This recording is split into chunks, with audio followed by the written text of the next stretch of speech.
You're watching Leafs Morning Take with host Nick Alberga and former NHLer Jay Rosehill.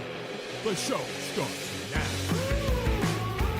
Okay, Friday, July 25th, Nick Alberga, Jay Rosehill, the latest summer edition of Leafs Morning Take, presented by Bet365 as we move closer and closer to the month of August. Rosie, 75 days away from puck drop. We're inching closer by the day here.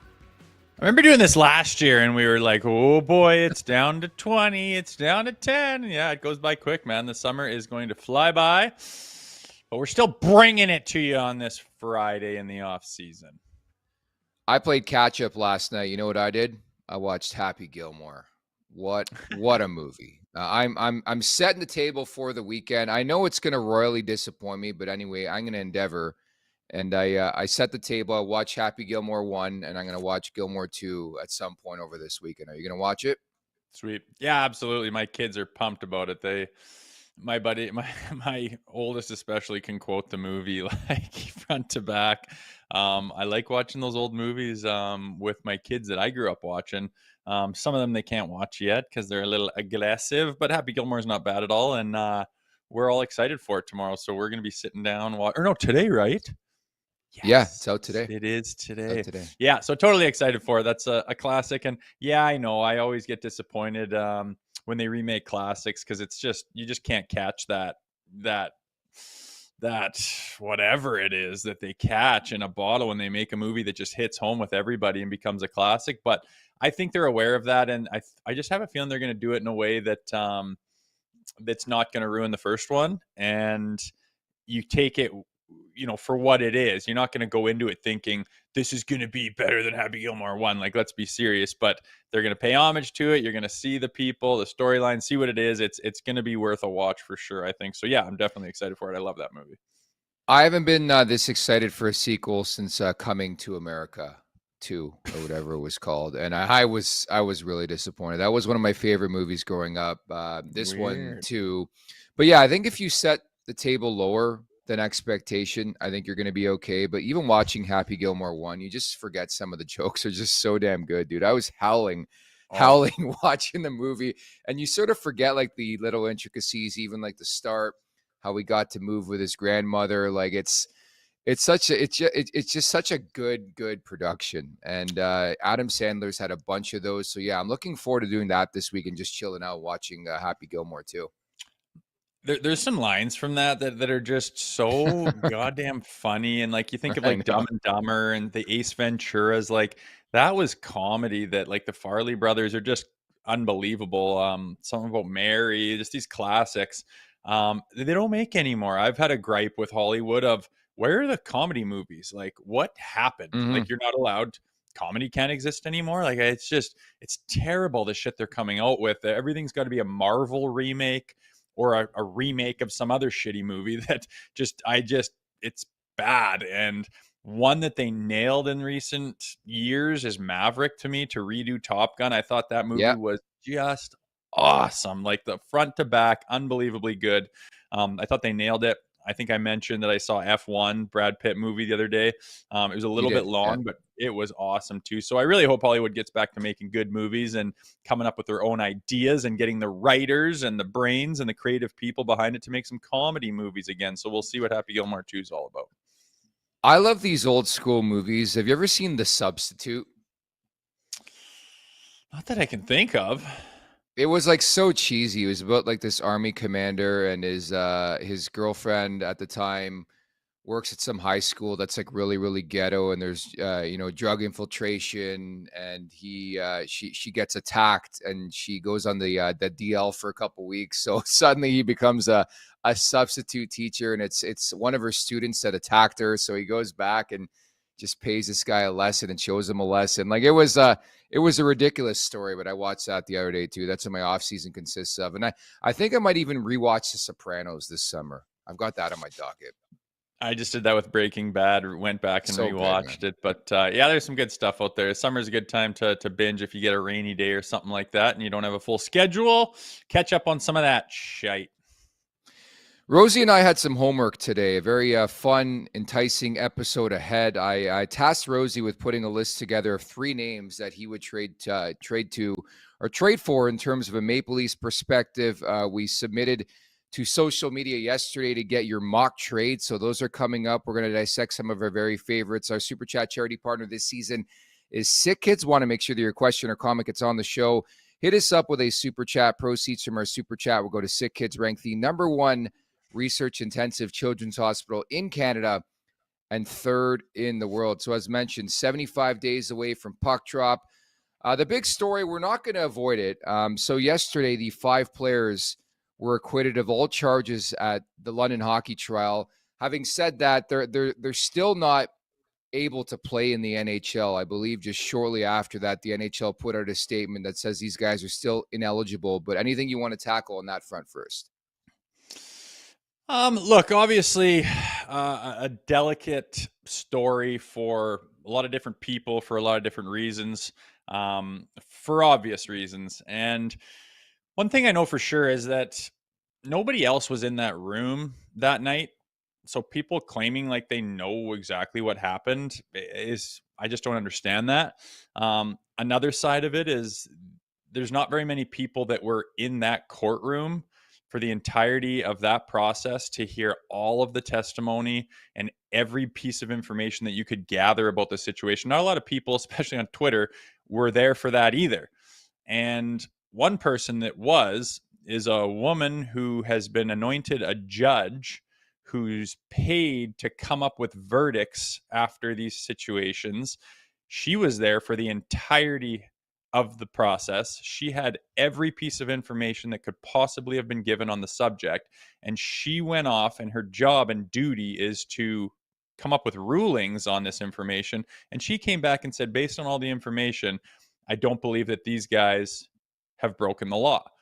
So I just don't understand, especially on Twitter, how someone could have such a strong opposite opinion of that judge who was there for all of it. Like, wouldn't that be, the pinnacle of the person that you would say, okay, well, that's how it goes. That's what we've come up with, our due process. That's our court system and our legal system.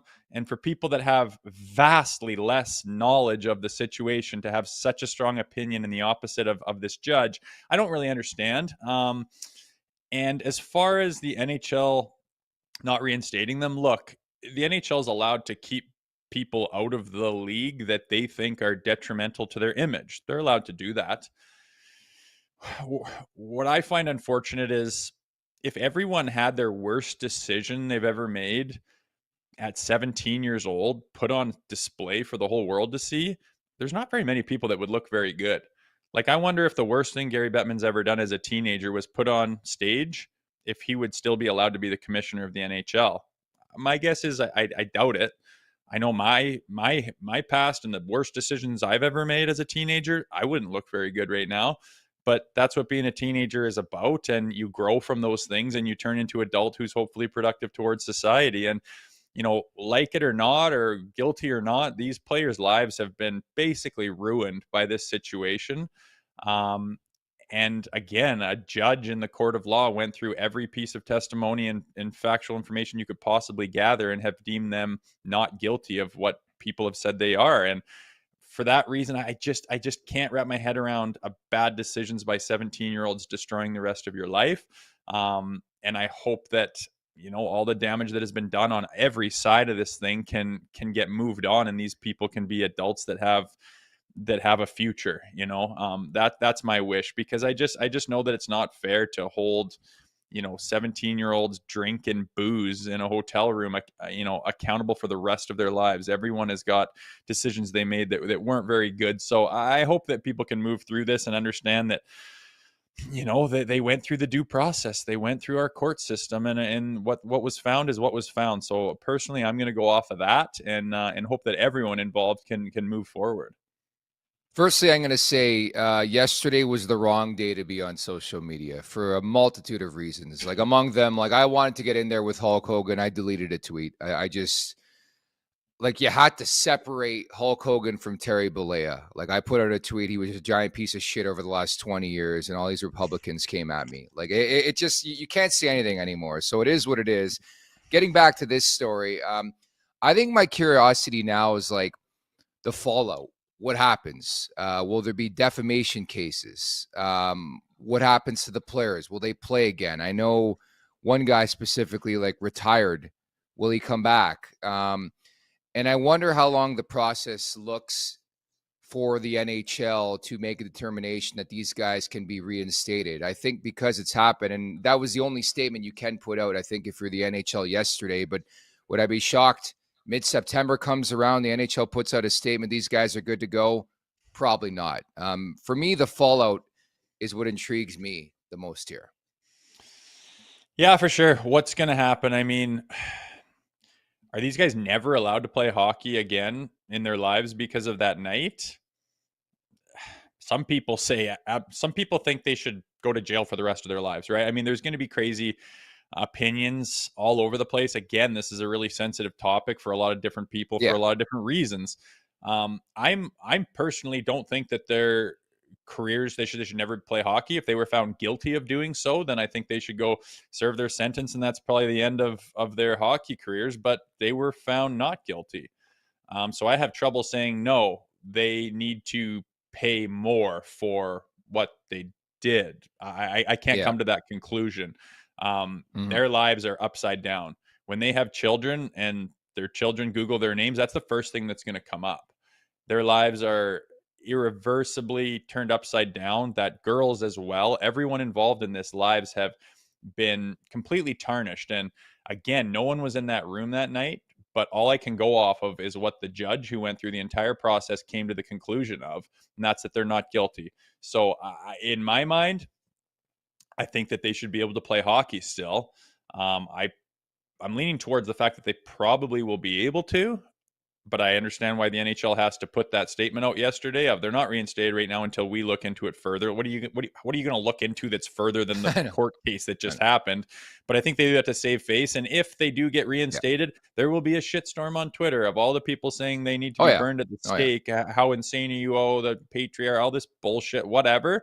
But I'm going to go off the judge, who was a woman, who is qualified to make those decisions, who was there to hear every last piece of information about the case, and who did rule in a certain way. So I'm going to go with that because there is no better information than that right there. And people on Twitter who claim that their opinion is more powerful and should have more weight than the judges, I just can't understand how you get to that conclusion.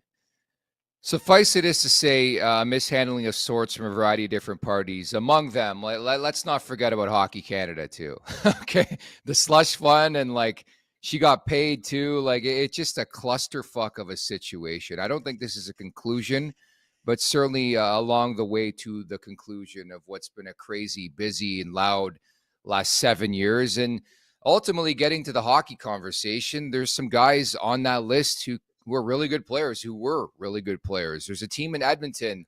There's an Alberta native, Carter Hart. You're telling me that conversation is not going to get louder over the next couple months? I think it is. And, with the whole Chicago Blackhawks saga that I'm not going to get into, that I just can't even wrap my head around. But apparently those men are just the devil that are now, in Edmonton with Bowman. And it's just crazy that the Edmonton's already taken heat for that situation from the fallout of the Chicago Blackhawks situation. And now what they desperately need is a goaltender. There are no goaltenders available. And now a really good goaltender who could be available that no one else might not want to touch because of this whole saga could be available at some point in time, potentially. Not right now, obviously, after the statement of the NHL, but that is just wild. And it's going to be interesting to see how it unfolds. I think if anyone met someone like Carter Hart, I think by all accounts, he's a nice kid. And, based on the morality of the situation, you might not like what he was involved in and mistakes were made and all of that. But at the end of the day, does the kid deserve to play hockey anymore? Like, has he served enough based on the fact that he was found not guilty? Has what he's endured already been enough for the mistakes that he may have made? that's in the eye of the beholder, right? And the problem is public opinion is all over the place. Twitter is an absolute firestorm of Oh, opinionated people. And if they were to go get that goalie that they desperately need, who is involved in that situation, it would be a PR nightmare. It would be a PR nightmare. It would be anyway if anyone gets reinstated in the NHL. But also on the other hand, you go through the firestorm and eventually it dies down and it goes away to a degree, right? So the powers that be in the NHL are going to have to make those decisions and deal with the fallout. But yeah, we live in a world that's like no other, where opinion and information and outcry and public discourse is like it's never been, because of the internet. And cancel culture, the Me Too movement has only poured gasoline on that. Whether that's a good thing or a bad thing, I think it's all situational. But it's interesting times, and I'm going to be following it pretty closely to see if anyone takes a stab at picking up one of these players, particularly the Edmonton Oilers and Carter Hart. so full disclosure, we were to have Adam Copeland on today's podcast, but understandably so, as somebody who had a pretty deep relationship with Hulk Hogan, decided to pass. I get that. It sort of came out of nowhere. I know there was some conflicting reports over the last couple of weeks of his health, but that was another brouhaha on social media yesterday, because, I mean, there's no doubt about it. You talk about professional wrestling, Hulk Hogan put it on the map, and I think you and I were probably massive Hulk Hogan guys growing up. I mean, he put it on the map, but he was such a draw back in the day, and he passes away at the age of 71 yesterday.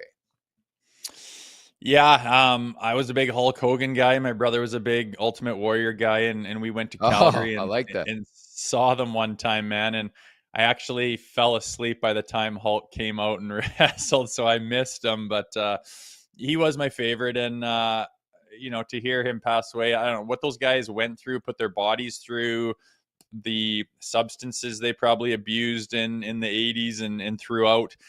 Ozzy Osbourne as well passed away. I'm kind of surprised these guys got to their 70s. And to be honest, I wasn't familiar with some of the bad stuff that Hulk said and did. I'm still not totally, but it's different things I saw on Twitter. I'm just like, Jesus, some people are just roasting the guy, and maybe he did some bad stuff. Again, I'm not really privy to it, but the impact he made on the wrestling world, no question, was massive.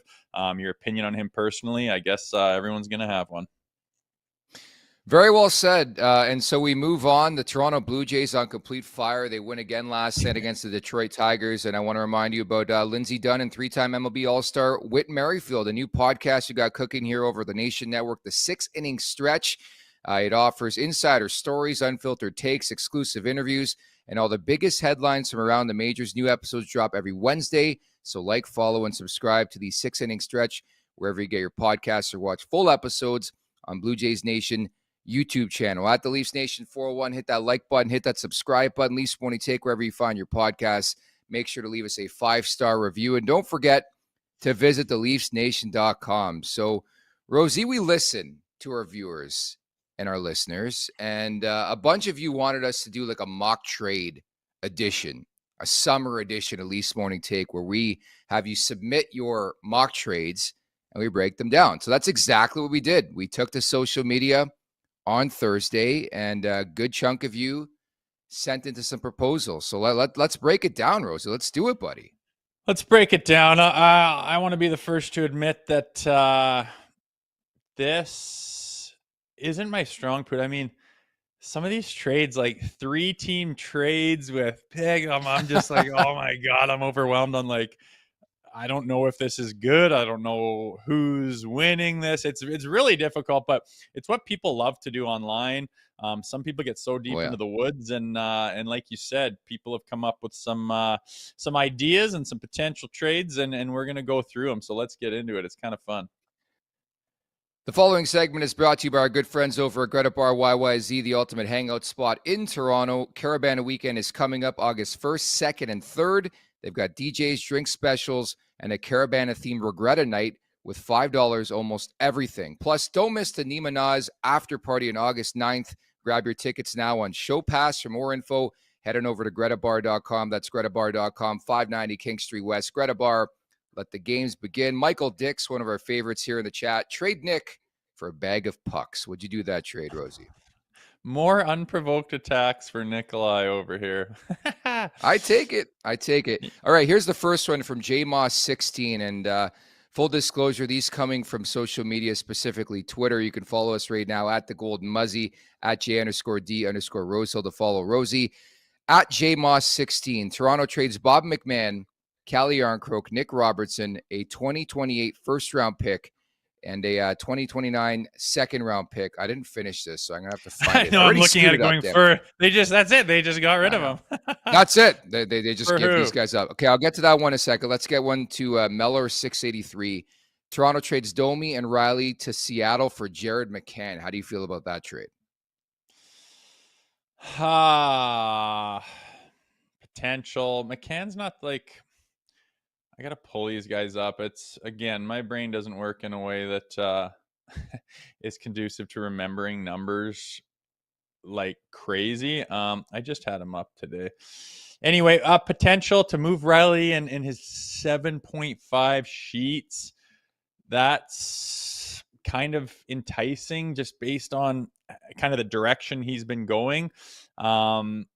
Domi, again, I think Domi's got this potential. I don't think he's really reached it in Toronto, but you got to move out good stuff. I think it's a more realistic trade than some of the ones I've seen. I'll say that. Yeah, I disagree. I think it would never happen. Morgan Riley would never waive his no trade clause to go to Seattle. So, like, I looked at that. I'm like, I'll include it on the list. Jared McCann was once a Leaf. Let's not forget what they did a couple years back. Shout out Kyle Dubas. Let's keep Hall. Let's keep Kerfoot. Let's let McCann move on. And that's exactly what happened. He's a really good goal scorer. Would look good in the top six. So that deal, by the way, was for Rustin Heinen. So it's McMahon, Yarncroke, Robertson, first and a second, and 28 and 29 for Rust and Danton Heinen. That is a pretty hefty price tag to get pretty much essentially Brian Rust, unless you're a big Danton Heinen guy. Trying to find that one. Is that on the sheet here that we got? No, that was the first trade. Remember, I didn't finish the trade off for you. Oh, for Rusty. Gotcha. Heinen, That's yeah. pretty big. Again, like, I know there's a first rounder and a second rounder in there, but like, yeah, Rust is a neat potential too. But sometimes these trades, people are like, I'm going to get rid of all of our garbage that we don't want anymore and are basically thinking about putting on waivers and get this quality player back. It just doesn't work like that, unfortunately. Mr. P-Mail Bacon writes in, who is making these trades? Another terrible one. Full disclosure, I used to be on Fan 590 in Toronto, and the one thing I despised the most out of all things was taking listener calls. With all due respect to everybody out there, I do not want to hear another Sidney Crosby trade proposal, but that's where we're at here in the offseason. Daniel UW222 writes in, Toronto trades Domi, Cowan, Danford, a 2028 first-rounder to Dallas for Jason Robertson, who is in need of a new contract that's going to look around 10, 11, probably $12 million per season to start to begin with. But I think you're trending towards fair value. I don't know if you're there yet, but it's going to include your two top prospects, a first rounder in 2028. And I don't know why Dallas would want Max Domi back, but that's the proposal. Yeah, I wouldn't even do this. Like, you get a Jason Robertson, and again, like, his points per game is one of those guys that's just gross, like through the roof. He's really good. But now you're trending towards just going back to the core four or whatever, right? Of having a whole shitload of $12 million guys, and you have nothing behind him. And you have absolutely nothing coming down the pipeline. To get rid of Cowan and Danford, that's like all we have coming down the pipe. And a first, so you can't get anyone else. Like you better win a Stanley Cup with Jason Robertson, and he better be the missing piece, and you better be able to do it with nobody behind you helping out. Which, didn't we just do that for 10 years and it didn't work? Yeah, that's a blow your load trade right there. Like, if you deal those guys, what do you have left to get at the deadline? Nothing. That's like win a cup in the next 2 years, or everyone's fired and you're going through this. Like, you can't even go through a rebuild because you don't have any draft picks or prospects. So, like, that's just way too dangerous to think that there's just no guarantees. You're risking so much for what? Jason Robertson? Like, what did he do? What has he done for the Dallas Stars? Like, put up a whole bunch of points, but they haven't got to the promised land. So I can't get behind that.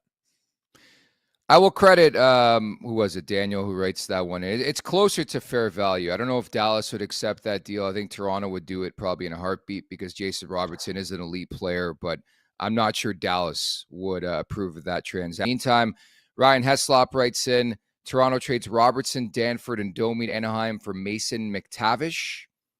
I don't see, Anaheim intrigues me because Q's in there now. They're trying to make the playoffs. I still see a pathway where Mason McTavish obviously re-signs in Anaheim. It sounds a bit contentious, but when you have the opportunity to play for Coach Quenneville, you're probably going to do that. I don't know if that's going to be enough from the Toronto perspective to get that deal across the finish line. It would be, again, Robertson, Danford, and Domi. No picks attached for Mason McTavish. Yeah, third overall pick just a couple of years ago, 22 years old, 6'1", 220. Like, this guy's got a lot of potential ahead of him. I can't claim that I watched the Anaheim Ducks play a whole lot to have a really intimate opinion on this kid. But obviously through the roof potential, and yeah, with Q coming in and whatnot, I don't think they would be too open to unloading him unless those negotiations got really contentious and, a bit of an FU match starts to happen and they're like, we got to unload this guy because there's just no saving this relationship. But an interesting one nonetheless. I commend the creativity of the next one from 123 Jazz Hands 321. Like that handle. Toronto trades Danford and a 2028 first rounder to Calgary for Jay Rosehill's former teammate, Nazem Kadri, $1.2 million retained, and 2 third-round picks. So Calgary would need to add to that transaction. And unsurprisingly, Kadri was a name, along with McTavish, that came up quite a bit. What do you think of that submission, Rosie? I don't think Calgary would go for that first. Not even take the picks out, they wouldn't do that, I don't think. Yeah, I mean, to retain 1.2 and to throw in multiple, somewhat high picks, third rounders, those guys can turn out sometimes. For us to lose Danford and another first, like, if we start unloading more first, like, do we have a first round pick until 2030? Like, there's nothing coming down the pipe. And Danford is a pretty solid prospect, big D man, likes the way he plays. We've interviewed him, seems like he's got a good head on his shoulders again. Tough, man. But Nazem Kadri, if you want to win now, you don't get things for nothing. And I think you'll find out later that I think Kadri would be a nice addition to this roster, no question. It's just, it's so tough to unload more prospects and more picks when our cupboards are so bloody empty right now.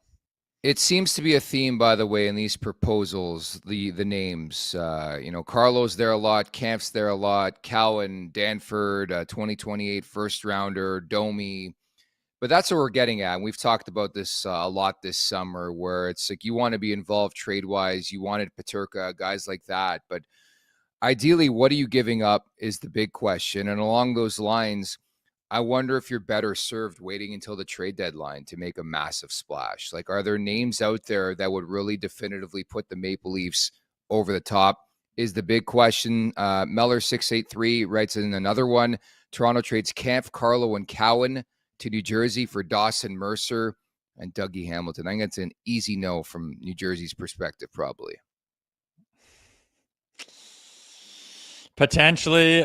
We've talked about Carlo being a trade piece. I don't think people love hate it, man. Like, I wrote a piece the other day how Brandon Carlo, I think there'll come a time and place to maybe put him in a trade. It's not now. Like, do you realize his cap hit for the next 2 years until he's UFA is like $3.4 million? Do you know what you're getting for $3.4 million? Like, that value, that was a tremendous deal. I know they gave up quite a bit at first, and Fraser Minton, who's had a pretty decent start in Boston, namely with Providence. But I think a guy like that is so underrated when you look at a salary cap world, what he can bring to the table. Maybe he can elevate Morgan Riley in one full season together. So it would be difficult for me, at least, to deal a guy like Brandon Carlo right now. Yeah. Well, what do you think about Carlo in the playoffs? Like, I'm not knocking him, and I understand everything you just said. I agree, but yeah, he wasn't much of a difference maker in the playoffs this year. Like, there was some games where I was like, man, Carlo doesn't look that great tonight. Yeah, I get it. I'm not going to give him the benefit of the doubt. I think the entire team just got walked by Florida. You're right, though. I think it's a pretty hefty task to try to work and play with Morgan Riley. There's got to be give or take. But yeah, I agree. Like, I don't think Carlo was at his best.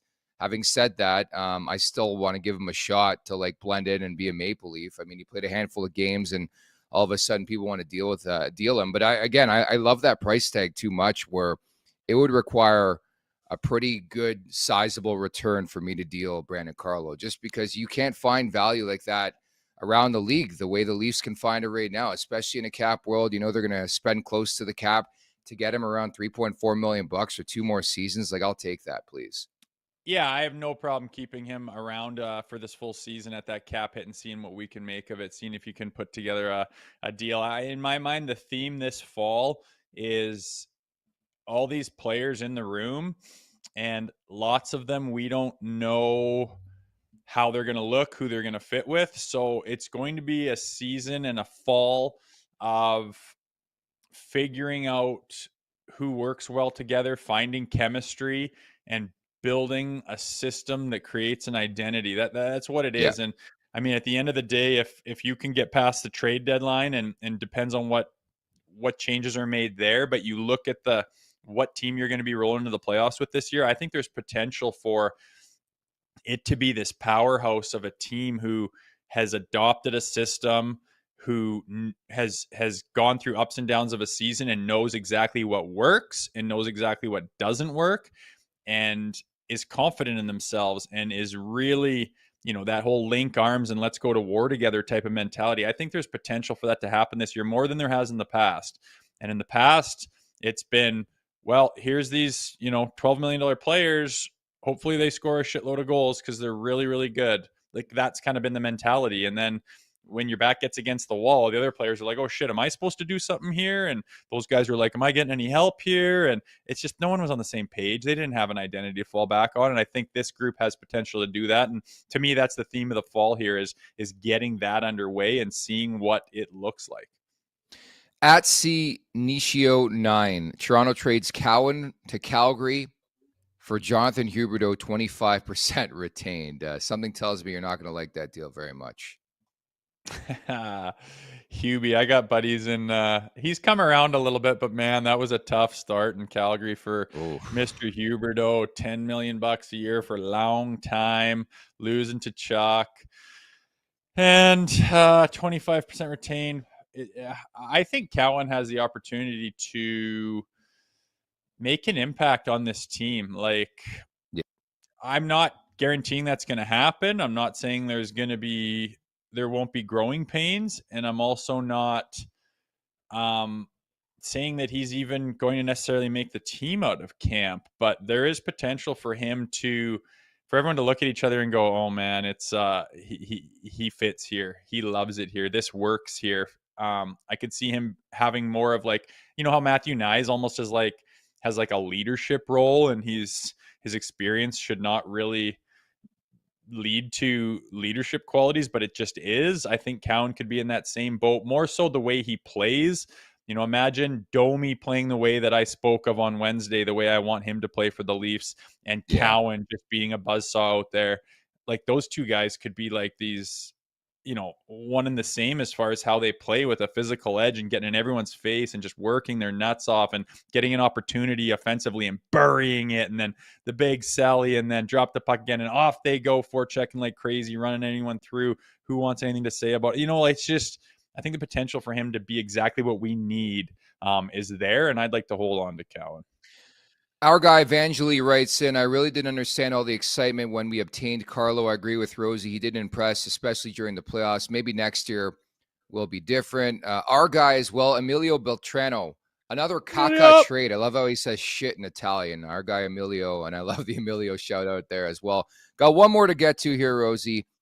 This from A Toledo 1990. Toronto trades McMahon, Hildeby, and a 2028 second-round pick to Anaheim for Mason McTavish. Sadly, I don't think the Ducks will bite on that. Do it.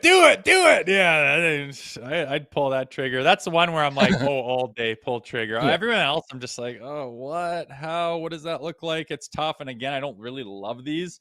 It's not really my jam, but that Yeah. one I'm like, okay, McMahon, fine. Hildeby, fine. A second rounder, Mason McTavish. Again, we just Sure. talked about him and the potential that he has in the youth and how he was just a pick and he's a bigger body. I think he plays. Does he have the potential to be kind of mean? Maybe it's just his headshot that looks like he's kind of rugged.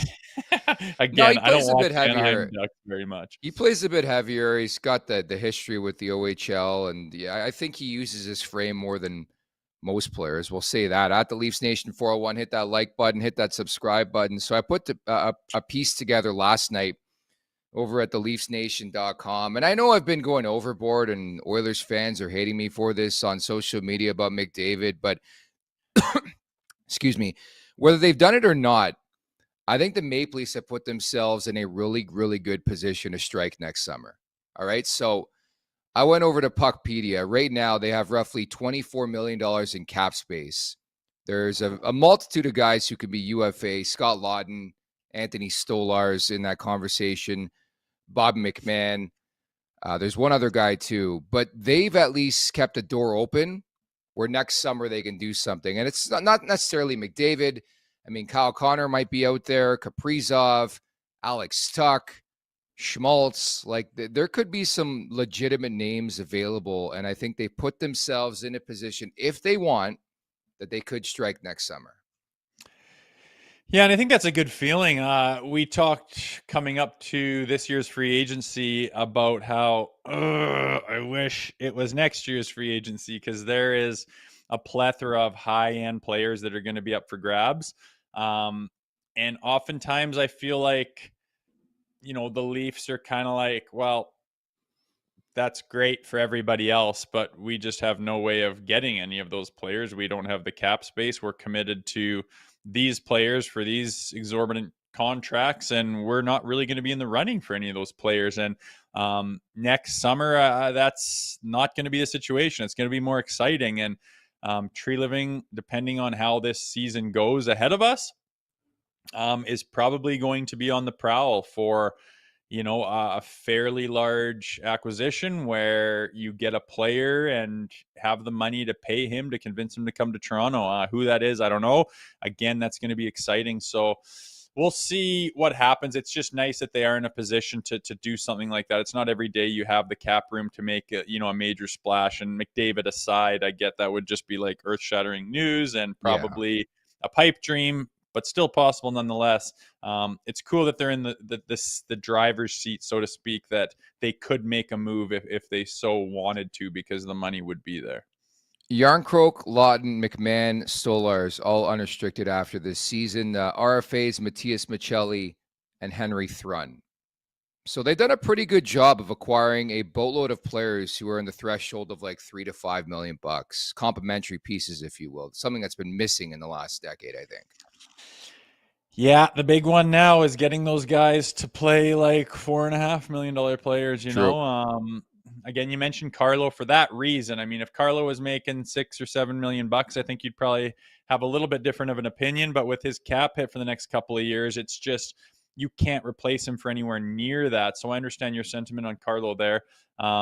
Again, it's about getting these guys to play as a team. And I hate to bring up the Florida Panthers again, but everyone that comes into that organization adopts a certain mentality that's been established there, and the whole team flourishes because of it. And again, this fall, I want the Leafs and Craig Berube specifically to start building that. And it can happen in one season. Absolutely. You have a lot of good pieces together. I mean, you talk about, Matthews and Nyes and Nylander and having JT at a cap hit that he's going to be at with the discount he took. You talk about our back end and some of the horses we have there, and both very capable goaltenders. Like, there is potential to do some damage this year. And I really think the formula is getting these guys to develop a mentality like the Florida Panthers have done and get everyone on the same page, pulling on the same rope. You can get a lot accomplished. And that's what's next. I honestly believe the Leafs haven't had an identity in this past era that we just went through. It is their identity is you have a bunch of high-end, high-talented players who need to win you the Stanley Cup. And it's not basketball. That's not how it works. You can't rely on one or two players that heavily, it just doesn't work. You're going to go up against the Florida Panthers, and they're going to roll their lines, and you're just not going to be able to keep up. So it's going to be an exciting season. I almost like the Heat, or people writing them off, or lists coming out and the Leafs aren't really near there. I kind of like that. Like let everyone sleep on them, and let's build something together with, some of the pieces, Craig Berube, that they've hired him for this exact job.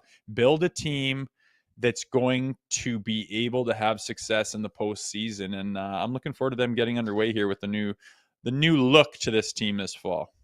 The game writes in, at the moment, Leafs are more balanced. I would tend to agree with that. The game. He also writes in, I would only make one move, the movement of Riley. And I'm sure that's a conversation that maybe gets louder and louder as the year goes on if Riley doesn't get back up to being a $7.5 million guy. Because I think you would assume he's going to run the power play, at least to start. And you just need a bounce back of sorts from Morgan Riley. If he doesn't give it to you, I think you're in trouble. And more conversations, I should say, need to come on that front. So I tasked Rosie, and I did one as well. We put together a list of 3 players that we would target via trade if we were the Maple Leafs. Do you want to go first with your top 3? Sure. The one that stands out to me is Nazem Kadri. I think if you put him on this roster and you step back and look at it, especially the forward group, you're just like, oh my God, like it looks really deep and really heavy, and the skill is still there. Kadri, I still think of him as this young guy because he was a rookie when I was playing with him, but he's not. He has a plethora of experience. He's won a Stanley Cup. He's played multiple years under Nathan McKinnon, where that's a guy where I just think everything he does it the right way. He is hyper focused on winning. He is singularly focused on being a professional, and he's a guy that he's on your team, everyone else automatically gets better and starts doing things the right way. Naz has been under that guy for years, and he plays with that snarl. Like, he's got that FU attitude. He's kind of cocky. I want that. You need that in Toronto, right? You want to be under the pressure. You want to be under the lights. You want to be under the scrutiny, and you believe in yourself so much that you have that swagger. And Naz has had swagger in spades his entire life. I think that would serve him well in this role. I remember when he was kind of run out of Toronto, it was basically because he was getting suspended in the playoffs by trying to run around and hammer guys in put his stamp on the game in the series, and was a little bit young, a little bit inexperienced, and didn't really go about it in a way that led to success. But I think that with his experience behind him, he could absolutely be that guy now, and I think he would make this team a lot better. Another guy is Vincent Trocheck. To me, I think that he's 32 years old, so he's got the experience. I just think that, again, you put him in this lineup where he would fit, and it's like there's kind of a big missing piece in this forward group, kind of in that middle 6 type of deal. And to fill it with a high-end guy like Trocheck, it would just the balance would just be like humming, Not sure if that's possible. I think you mentioned they're probably about to announce him captain, so if that's realistic or not, I'm not sure. And then I just threw in a flyer here with Rupe Hintz, a centerman, high-end skill, playing, his points per game is way up there. I think that he could be a player that would just bring a lot of value down the middle and make this team a lot better. And it's probably very much a pipe dream, though. Fair enough. Great job with the list. I tried to be more tactical with my list. I thought a lot about a multitude of different centers, some that you mentioned, and I just wondered maybe it makes more sense to acquire a center at the trade deadline and not now. And some of the options, aside from number 1, I don't know how much it would cost, but it wouldn't cost like an exorbitant amount where you're trading Danford and Cowan. So I'll go 3, 2, 1. I'll start with number 3. This one's off the board a bit. I'm going to go with Luke Evangelista on the Nashville Predators. RFA right now, he's 23, a right winger from Oakville, Ontario, which you love. Played for the London Knights, 55 rips in his final season in the OHL. He's had ups, he's had downs so far early on in his career with the Nashville Predators. But he's the perfect example of a guy similar to what they tried to do with Matthias Michelli, like jump ahead of the curve, like get the next guy before he is the guy, bring him in. and then get him to that next level. I think Evangelista is a guy who has proven the ability he can score at every level he plays at. And now it's finding that consistency. And that's what separates players, I think, at the NHL level. And I would take a flyer on him. I don't think it would cost too much. So I got Luke Evangelista at number 3. Number 2, I'm going to Calgary, but it's not Nazem Kadri. I'm going to go with Blake Coleman. He's got 2 years left at $4.9 million. He's 33.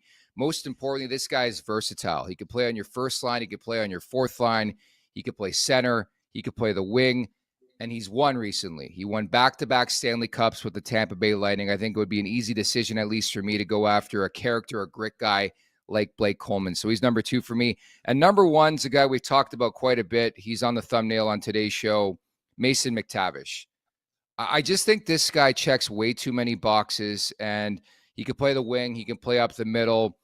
I think ideally you're looking for somebody for John Tavares to pass the torch to when it comes to the 2C position. And I think McTavish is a prime illustration of that type of player where down the road, whether it's next year or 2 years from now, you want JT in the 3C hole or you want him on the wing.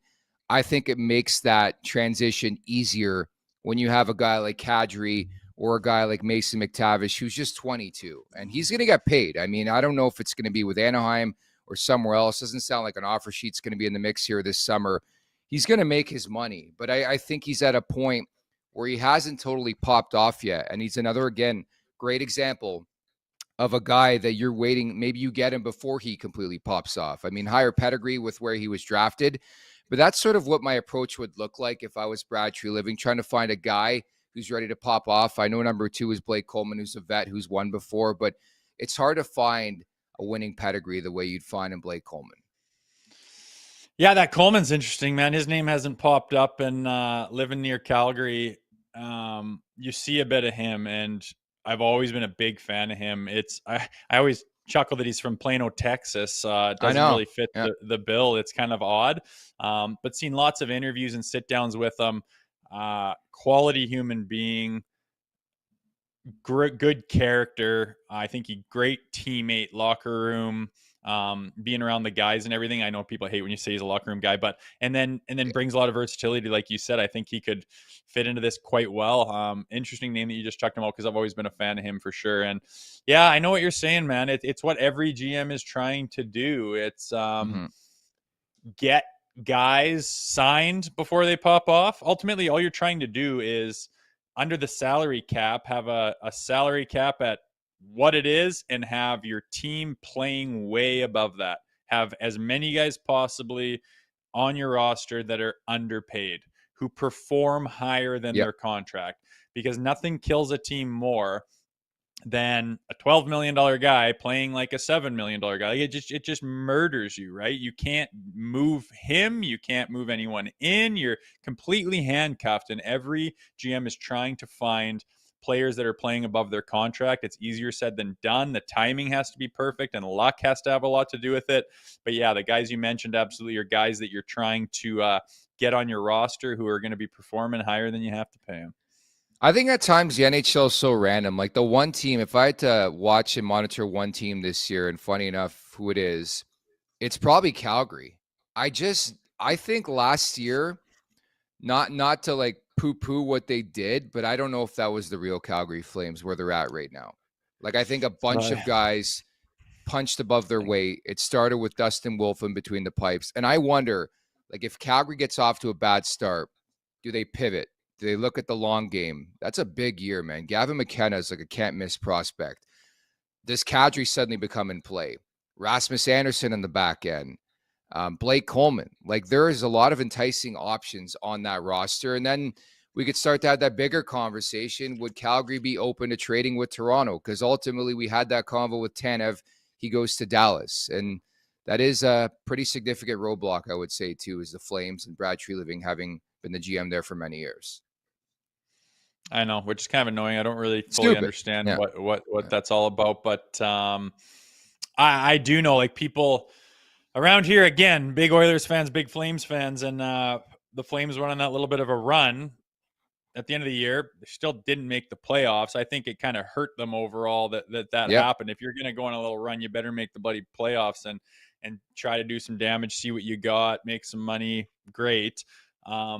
I wonder as well, like, I mean, it was not long ago, it was a year and a half ago that they're talking about a 5-year rebuild, like down to the studs and rebuilding this thing. And then they kind of go on a tear. And I think so much of that is on the shoulders of Dustin Wolf. I don't know if he's going to do that again. Again, he's one of the smallest goaltenders in the NHL. Like when he's crouched and goes into his butterfly, I mean, you could shoot it over his head and it would go bar down. You know, he's very small. And for a small goaltender, this day and age, with the speed of play and the way these guys shoot the puck, you have to be so athletic to be in the right spots. And he is that. And he has done that. And he has been in the right spots. I just don't know how sustainable it is. And with goaltenders, you know, they can get hot and they can cool off. And I really think that, you know, their success at the end of the season was based on the heater that Wolf was on. And I just don't know if you can hang your hat on that happening for an entire season again, to the point of doing damage in the playoffs or whatever. And yeah, if that wasn't the real Calgary Flames, as you say, and they start to stutter, and management could pivot and say, whoa, maybe we need to put our heads around that rebuild again here and start moving assets out.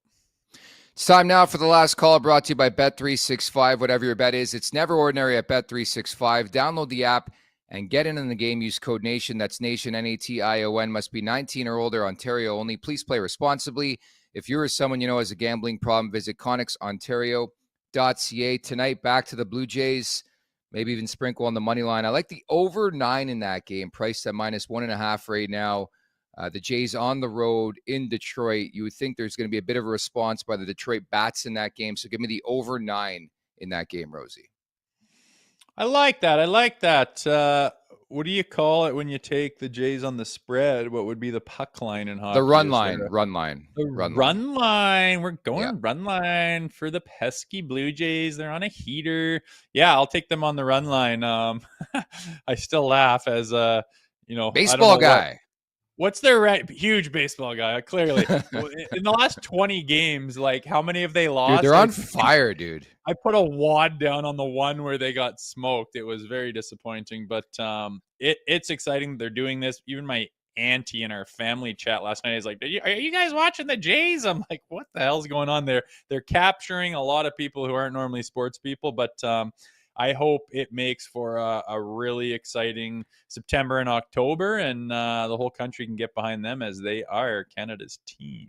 Yeah, carry that momentum. You know, have a strong postseason showing by the Blue Jays, and then carry that momentum to the Toronto Maple Leafs. And yeah, it's a good time to be a Jays fan, man. And we just talked about the randomness of the NHL. Baseball's on a different level. Like the Jays weren't supposed to be good this year. Yeah, in fact, a lot of their pickups from the offseason not even playing. Like it just does not make any sense. Vladdy Guerrero signs that massive contract. He's hitting singles. I mean, I'm not going to complain about that, but he's just not the Vladdy we've seen in the past. Their pitching's been incredible, but there's just something about this team. They really play together, man. It's as somebody who has disliked the front office of this organization for the last decade, I will say it's a team I can get behind, man. They lay their balls on the line, and that's tough to find in this day and age of professional sports. And they've been a lot of fun to watch. So we'll see what they have in them this weekend against Detroit. Rosie, we'll leave it at that. Our final week next week of 3 shows a week. Then we go down to 2 to start the month of August. So we'll reconvene, I guess, on Monday. Okay.